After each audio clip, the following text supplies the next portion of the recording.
Hello साथियों, जय हिंद। आप सभी का बहुत बहुत स्वागत है आपके अपने YouTube channel GSB radiant future पर।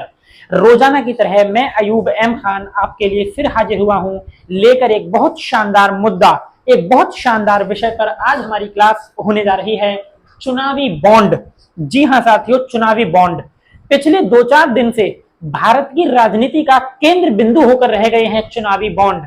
हर अखबार समाचार पत्र की चैनल, हर अखबार समाचार पत्र इनकी हेडलाइनों में और समाचार चैनलों के द्वारा डिबेट का जो मुख्य विषय है वो होकर रह गया है इलेक्टोरल बॉन्ड। इसके पीछे क्या कारण है, इलेक्टोरल बॉन्ड का क्या इतिहास है, इलेक्टोरल बॉन्ड होते क्या हैं, इन सारे विषयों पर हम आपके लिए लेकर हाजिर हुए हैं एक बहुत शानदार प्रश्नोत्तरी, जिसमें आपकी सभी जिज्ञासाओं का हमारी टीम के द्वारा किया जा रहा है समाधान। तो हम शुरू कर रहे हैं आज की अपनी क्लास चुनावी बॉन्ड।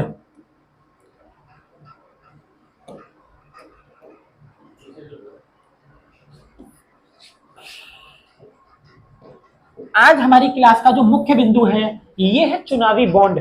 चुनावी बॉन्ड के विषय में कुछ लोगों को इसके विषय में कुछ भ्रांतियां हैं, तो कहीं जानकारी की कमी है।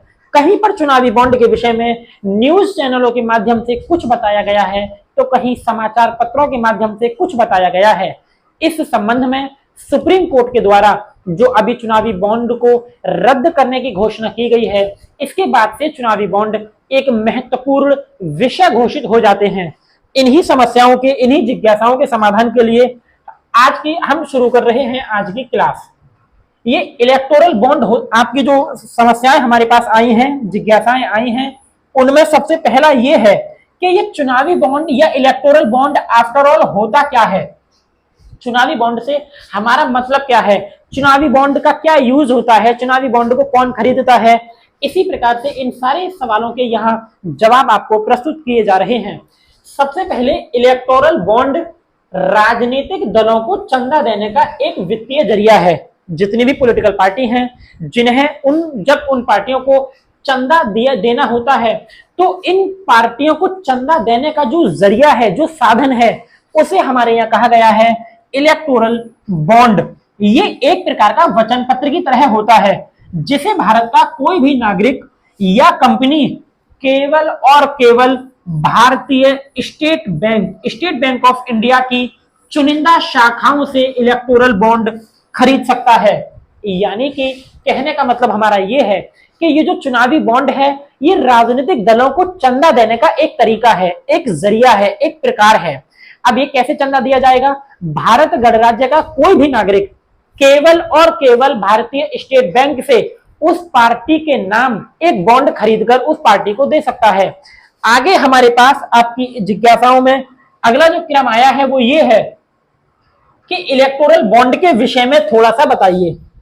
तो यहां हम क्लियर करेंगे कि ये जो एक्चुअल में इलेक्टोरल बॉन्ड है, भारतीय राजनीति में यूं तो पार्टियों को चंदा देने का जो सिलसिला है ये आजाद हिंदुस्तान से चलता आया है। आजादी के समय से आज तक राजनीतिक दलों को चंदा किसी न किसी प्रकार से प्राप्त होता रहा है, और उसकी आड़ में भारत के अंदर भ्रष्टाचार भी कहीं कहीं देखा गया है। वर्तमान जो चुनावी बॉन्ड है, इसका सर्वप्रथम उल्लेख कहां हुआ, किस प्रकार हुआ, किस संदर्भ में हुआ, वहां हम बता रहे हैं कि सबसे पहले 2017 में पूछा जाएगा कि पहली बार इलेक्टोरल बॉन्ड का जो अनाउंस था या इस योजना की जो घोषणा थी, ये किस साल के बजट में की गई। तो सबसे पहले 2017 में केंद्रीय बजट 2017-18 के दौरान वित्त विधेयक के रूप में पेश किया गया था, लेकिन 15 फरवरी 2024 को सुप्रीम कोर्ट ने इसे असंवैधानिक करार देते हुए खारिज कर दिया। यानी कि सबसे पहले 2017 को जब केंद्रीय बजट 2017-18 लाया गया, वहां पर इलेक्टोरल बॉन्ड नामक किसी योजना का जिक्र तत्कालीन वित्त मंत्री, ये वित्त मंत्री जो थे कौन थे, अरुण जेटली जी, आदरणीय अरुण जेटली जी के द्वारा इसका अनाउंस किया गया, और वर्ष 2018 में इस योजना को लागू भी कर दिया गया था। मगर हाल ही में 15 फरवरी 2024, हाल ही में 15 फरवरी 2024 ने न्यायालय ने इस योजना को असंवैधानिक घोषित कर दिया, और तत्काल प्रभाव से भारतीय स्टेट बैंक को यह निर्देशित किया गया कि जितना भी चंदा राजनीतिक दलों को प्राप्त हुआ है उन सब का ब्यौरा निर्वाचन आयोग को सौंपा जाए।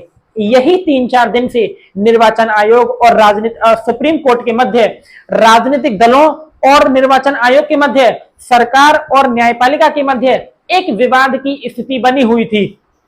आगे हम बता रहे हैं कि इस फंडिंग प्रणाली को मुख्य न्यायाधीश DY चंद्रचूड़ जी की अध्यक्षता वाली 5 सदस्यीय न्यायाधीशों की पीठ ने तत्काल प्रभाव से रोक दिया था। 15 फरवरी 2024 को आदरणीय मुख्य न्यायाधीश महोदय की अध्यक्षता में 5 सदस्यों की संविधान पीठ ने इस योजना को असंवैधानिक घोषित कर दिया। इस योजना को संविधान के दायरे के विपरीत बताया। इस योजना को व्यक्ति को सूचना के अधिकार का उल्लंघन मानते हुए इसे असंवैधानिक घोषित कर दिया गया। हमारे पास आपका अगला सवाल आया था कि ये इलेक्टोरल बॉन्ड डोनर क्या होता है। इलेक्टोरल बॉन्ड तो हमने जान लिया कि ये एक प्रकार का वचन पत्र होता है। अब ये डोनर कौन होता है, और ये डोनरों की सारी लड़ाई है। पिछले 2-4 दिन से जिस भी समाचार चैनल को आप खोलेंगे वहां विवाद का विषय बने हुए हैं ये डोनर या वो कंपनियां जिन्होंने राजनीतिक दलों के संदर्भ में ये बॉन्ड खरीदे। चुनावी बॉन्ड राजनीतिक फंडिंग का एक प्रमुख तरीका रहा है जो दानकर्ताओं को SBI से खरीदे गए प्रमाण पत्रों के माध्यम से गुमनाम रूप से दान करने की अनुमति देता है। यानी कि ये इलेक्टोरल बॉन्ड डोनर कौन होता है? ये इलेक्टोरल बॉन्ड डोनर हमारा आशय उस व्यक्ति से लगाया जाएगा जिस व्यक्ति ने किसी राजनीतिक दल के फेवर में SBI की किसी भी मान्य शाखा से ये चुनावी बॉन्ड खरीदा है। चुनावी बॉन्ड कानून की जो सबसे बड़ी खामी थी भारतीय विधि विशेषज्ञों के अनुसार वो ये थी कि इसमें चुनाव खरीदने वाले की व्यक्ति की पहचान को गुप्त रखा जाता था। लोगों को ये जानकारी नहीं होती थी कि किस व्यक्ति ने कितना चंदा किस राजनीतिक दल को दिया। इसी को आधार बनाते हुए सुप्रीम कोर्ट ने तत्काल कोई कार्यवाही की है। इसी संदर्भ में हमें अगला प्रश्न आया है कि ये इलेक्टोरल बॉन्ड इशू क्या है। ये भी एक हमारे पास किसी साथी ने सवाल भेजा कि इलेक्टोरल बॉन्ड इशू है क्या, क्या विवाद है इन दोनों के मध्य। 2017 में अपनी शुरुआत से लेकर 15 फरवरी 2024 को सुप्रीम कोर्ट द्वारा असंवैधानिक करार दिए जाने तक अज्ञात चुनावी बॉन्ड भारत में राजनीतिक दलों के लिए फंडिंग का एक माध्यम थे। यानी कि ये इशू था क्या? ये इशू ये था कि 2017 में सरकार एक योजना लेकर आती है, 2018 में इस योजना को शुरू कर दिया जाता है और 15 फरवरी 2024 को ये योजना समाप्त कर दी जाती है। और समाप्त करने के पीछे माननीय न्यायपालिका के द्वारा यह तर्क दिया जाता है कि चुनावी बॉन्ड योजना के द्वारा व्यक्तियों को सूचना के अधिकार का उल्लंघन हो रहा था। चुनावी बॉन्ड के द्वारा जो पारदर्शी लोकतंत्र की भावना है उसका ह्रास हो रहा था। यही कारण था कि माननीय सर्वोच्च न्यायालय ने निर्वाचन आयोग के पास SBI को तत्काल प्रभाव से सारा डेटा उपलब्ध कराने के निर्देश दिए और यही एक विवाद का विषय बन गया। हमारे पास इसी श्रृंखला में अगला एक सवाल आया है कि भारत में चुनावी बॉन्ड किसने शुरू किया था। तो चूंकि हम इसका जवाब आपको पहले ही दे चुके हैं, लेकिन ये हमारे किसी साथी ने सवाल भेजा कि भारत में चुनावी बॉन्ड किसने शुरू किया था सर्वप्रथम। हमने आपको बताया यह योजना तत्कालीन वित्त मंत्री श्री अरुण जेटली जी के द्वारा, यह योजना तत्कालीन वित्त मंत्री श्री अरुण जेटली जी के द्वारा केंद्रीय बजट 17-18 में वित्त विधेयक 2017 में पेश की गई थी। उन्हें धन विधेयक के रूप में वर्गीकृत किया गया था और इस प्रकार कुछ संसदीय जांच प्रक्रियाओं को नजरअंदाज कर दिया गया था जिसे भारतीय संविधान के अनुच्छेद 110 का उल्लंघन माना। सभी विद्यार्थी इस ओर ध्यान देंगे एक बार फिर से, इसे भारतीय संविधान के अनुच्छेद 110 का उल्लंघन माना। ये अनुच्छेद 110 क्या है? क्योंकि अब ये इशू जो है, ये जो चुनावी बॉन्ड विवाद है, ये चर्चाओं का विषय है और आने वाले समय में जब भी कोई परीक्षा होगी वहां पर आर्टिकल 110 हमारी परीक्षा का प्रश्न बनेगा। अनुच्छेद 110 जो है वो ये कहता है धन विधेयक के संबंध में, धन विधेयक की परिभाषा। अनुच्छेद 110 ये कहता है धन विधेयक की परिभाषा। तो जैसा कि यहां हमने देखा कि इस प्रकार कुछ संसदीय जांच प्रक्रियाओं को नजरअंदाज कर दिया गया था। जब ये योजना लाई गई, जब ये कानून योजना को अमल में लाया गया था, तब जांच प्रक्रियाओं की जो कुछ नियम होते हैं उनकी अनदेखी कर दी गई, उनकी अवहेलना कर दी गई, और यही पर्याप्त कारण था इस योजना को निरस्त करने का। इसी श्रृंखला में हमारे पास एक और क्वेरी आई है कि बॉन्ड मतलब क्या होता है। बॉन्ड मतलब क्या होता है, बॉन्ड का अर्थ क्या है। हालांकि ये हम शुरुआती तौर पर स्पष्ट कर चुके हैं कि बॉन्ड जो होता है ये ऋण, ऋण का मतलब होता है उधार, या उधार लेना, उधार देना, या धन देना।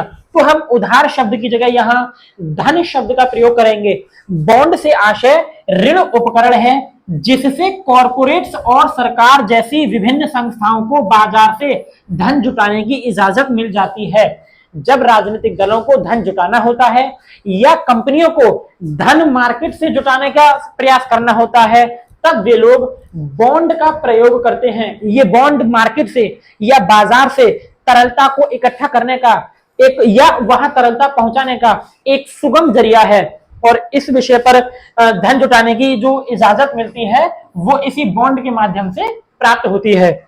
हमारे पास अगली श्रृंखला आ रही है कि बॉन्ड कैसे होता है, ये बॉन्ड कैसे होता है या बॉन्ड कैसे काम करता है। बॉन्ड कैसे होता है से हमारा आशय ये होना चाहिए था कि बॉन्ड को एक डेट स्टेटमेंट कहें या ऋण साधन कहें, एक ही बात है, जिसमें जारीकर्ता कंपनी ऋणदाता से पैसे उधार लेती है और बदले में मूल राशि पर ब्याज का भुगतान करने के लिए बाध्य होती है, और ऐसी दी जाने वाली या ली जाने वाली ब्याज को कूपन कहा जाता है। एक बार फिर से मैं इस ओर ध्यान लाना चाहूंगा, ये जो इस पर ब्याज लगती है बॉन्ड पर, इस ब्याज को हम कूपन के नाम से जानते हैं। हमारे पास जो अगली समस्या आई है कि ये बॉन्ड खरीदने के बाद निवेशक को कैसे मिलता है रिटर्न। अच्छा, ये एक अर्थशास्त्र का से वो है टर्म्स है, इसको हम विस्तार से अभी इसका उल्लेख करना चाहेंगे। इससे पहले हम आपको दिखाएंगे दोनों ओर सरकार के पक्ष। इस विषय में सरकार का पक्ष क्या था, विपक्षी दलों का पक्ष क्या रहा, हम दोनों ही विषयों पर बात करेंगे। सबसे पहले मैं यहाँ उन कंपनियों के नामों का जिक्र करना चाहूंगा जिन कंपनियों ने सबसे ज्यादा 2018 से 17 से लेकर 2017-18 से लेकर 19 तक जितने भी राजनीतिक दलों ने या जितनी बड़ी कंपनियों ने सबसे ज्यादा सर्वाधिक मात्रा में बॉन्ड खरीदे, हम यहां उनके बारे में उल्लेख करेंगे कि सबसे पहले जो टॉप 8 कंपनियां हैं जिन्होंने सबसे ज्यादा चुनावी बॉन्ड खरीदे, वे कौन कौन सी हैं। सबसे पहले चुनावी बॉन्ड खरीदने वाली प्रमुख कंपनियां, चुनावी बॉन्ड को खरीदने वाली प्रमुख कंपनियों में पहले स्थान पर फ्यूचर गेमिंग व होटल सर्विसेज है। ऐसी कौन सी कंपनी है जिसने सबसे ज्यादा इलेक्टोरल बॉन्ड खरीदे, इसमें फ्यूचर गेमिंग और होटल सर्विसेज हैं। फ्यूचर गेमिंग और होटल सर्विसेज 1368 करोड़ रुपए के बॉन्ड, 1368 करोड़ रुपए के बॉन्ड। दूसरे नंबर पर इसमें रही थी Megha engineering and infrastructure limited, इसने खरीदे 966 करोड़ रुपए के बॉन्ड।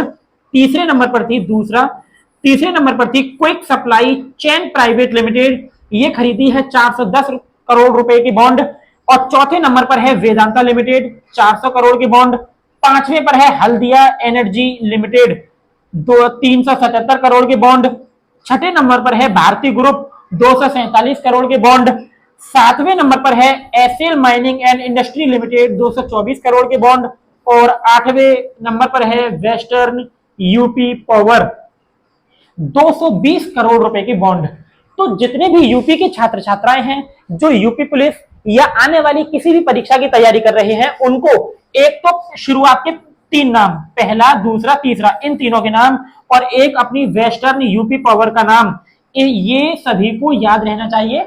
आने वाले समय में संभावना है कि इस पर प्रश्न बनेगा। इसके संबंध में सरकार की या विपक्ष की क्या क्या राय है या विशेषज्ञ क्या कहते हैं, उसके बारे में भी यहाँ एक छोटी सी व्याख्या प्रस्तुत है। दलों को उनकी हैसियत के हिसाब से मिला चंदा, ये इस दिन की एक विशेष न्यूज है जो हम आपके सामने एक रेफरेंस के तौर पर प्रस्तुत कर रहे हैं। राजनीतिक दलों को चंदे के रूप में दिए जाने वाले चुनावी बॉन्ड का मूल्य पार्टियों के हिसाब से अलग अलग होता है। सत्ताधारी और क्षेत्रीय दलों को अधिक मूल्य वर्ग के चुनावी बॉन्ड सबसे ज्यादा प्राप्त हुए हैं, लेकिन केंद्र की सत्ता से बाहर दल को कम मूल्य वर्ग के बॉन्ड मिले। यानी कि जो दल केंद्र में सत्ता में है या राज्यों में सत्ता में है, उन दलों को भारी मात्रा में बॉन्ड प्राप्त हुए हैं, बॉन्ड के माध्यम से चंदा प्राप्त हुआ है। इसके विपरीत ऐसे दल जो सत्ता में नहीं है या केंद्र की सत्ता से दूरी बनाए हुए हैं, ऐसे दलों को बहुत कम मात्रा में चंदा प्राप्त हो रहा है।